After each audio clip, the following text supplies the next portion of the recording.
For those new here, I've been a researcher at Cambridge University for nearly 7 years now, and today's topic is schedules and how to organize them.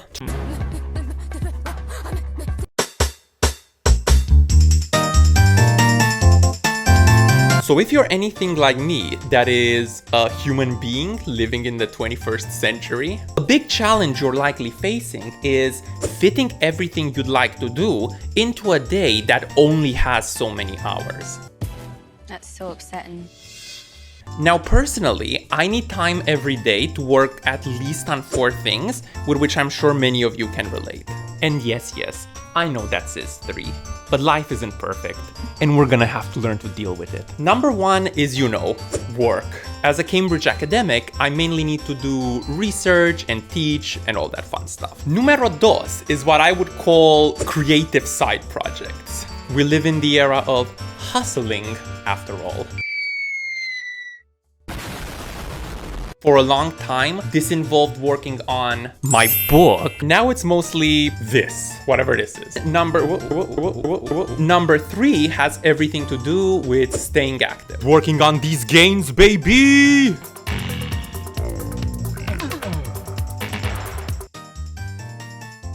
So without further ado, here you go. Ultra mega awesome schedule of awesomeness. Ultra mega awesome schedule of awesomeness. Ultra mega awesome schedule of awesomeness. Ultra mega awesome schedule of awesomeness. So I wake up at 7:30, which I realize might sound absolutely monstrous to some of you. Disgusting! The exact times aren't the focus here. Can't wake up at 7:30, wake up at 10:30. Who gives a shit? Balls! Now, after waking up, the first 15 minutes or so are what I would call, very cleverly mind you, my period of snoozitation. And I know, I can already hear the pitchforks.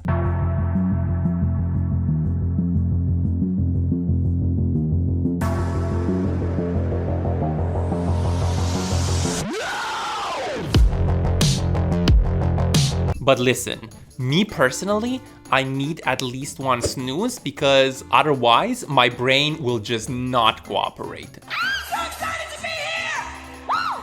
So instead of fighting a losing battle, I decided, to use my snoozing time productively by sneaking in a little bit of meditation. Nothing too complex. Essentially, what I'm doing is that I'm forcing myself to think about the stuff that's awesome in my life and the things I'm grateful for. Talented, brilliant, incredible. Up next, between 7:45 and 8, I do my morning business. Balls! Now, another absolutely scandalous step. See, between 8 and 8:15, I just give myself permission to dick around.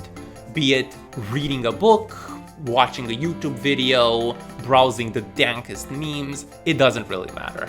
And put a pin in this because, as inoffensive as this might seem, this is actually an essential part which allows this whole schedule to work. But I'm going to explain this in the second part of the video. Between 8:15 and 9:30 is generally when I do my workout for the day. To get the muscle juices flowing, baby! Most days I try going to the gym, but sometimes, I'm a lazy piece of shit. So instead, I just do a light run or a walk. Oh, now we gotta go? Whatever it is, listen to me. Are you listening? This is necessary because otherwise Miss Ma'am right here will just not cooperate. No, ma'am. After the gym, I cycle to my office, yada yada. And then another key period in the day, for this is when I let my inner artist run free. Between like 9:45 and 9:45 is when I do the bulk of my creative hustling. This is the time block in which I wrote my book. Did you know I have a book, by the way? Ultra mega awesome book of awesomeness. Ultra mega awesome link in the description. Ultra mega awesome people will check it out. Ultra mega, you are awesome, no doubt.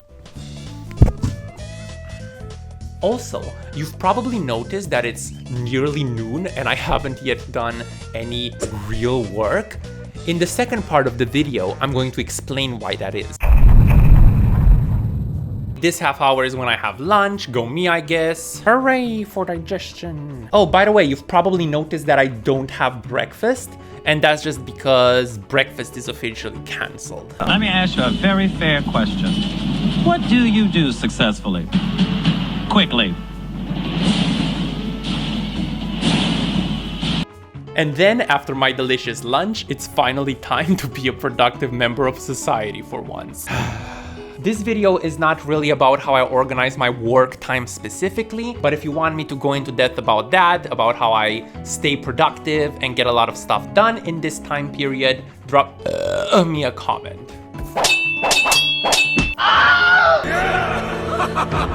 And then at roughly 7:15ish, my watch is officially ended and it's time to go back home.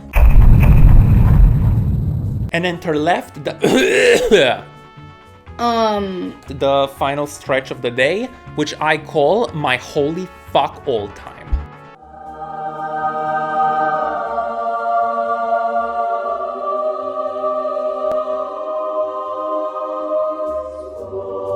In this time period, I officially have no rules. I can spend time with my partner, I can chat with my friends, I can play WoW. The important part is that I turn my brain motherfucking off. And listen, this part is not optional, and this is something I see a lot of people, a lot of my students get so wrong, leading to burnout. The only reason I'm able to stay on top of all this stuff and get so many things done is because I turn into a potato at the end of the day. Talented, brilliant, incredible, amazing. For the last 15 minutes of the day or so, I have what I call my unwinding period, which is essentially a no blue light kind of deal. And then the day ends. Hooray. I sleep for like 8 hours because I'm basic like that.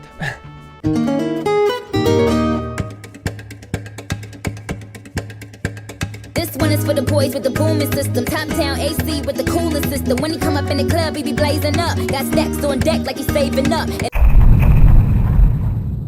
Okay, so for the final part of what has turned out to be a much longer video than I anticipated,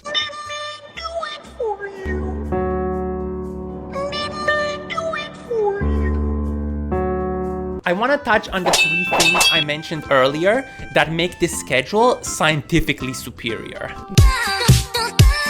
Number 1, this morning dicking around period and why it's crucial. Well, simply because it gives my brain a nugget of enjoyment to look forward to in the morning. Then when my alarm rings, instead of being like, oh, I gotta go to the gym, oh, I gotta work, it's get up, get up, get up. You've got 15 minutes of doing whatever the fuck you want ahead of you. The second thing cuts right to the core of this video and answers the question of why I do things in this order. Why do I first go to the gym before working on my side hustle, before actually doing my work? Well, you see, I have this index in my mind called the baleness index, which essentially measures how likely it is for me to say screw it and talk myself out of doing something. And because, you know, my fucking livelihood depends on it, I'm not that likely to talk myself out of actually working. Then the index is moderate for my side hustles. I enjoy doing this shit, but it's fucking through the roof when it comes to like going to the gym. So my suggestion for you here is just rank them in terms of how likely you are to bail on them, and then do them from the highest rated to the lowest rated. Yes, Gaga, you look so good. And finally, number 3, you know what the most ultra mega awesome thing here actually is? You are. Ultra mega awesome outro of awesomeness. Ultra mega awesome outro of awesomeness. If you enjoyed, then be sure to subscribe.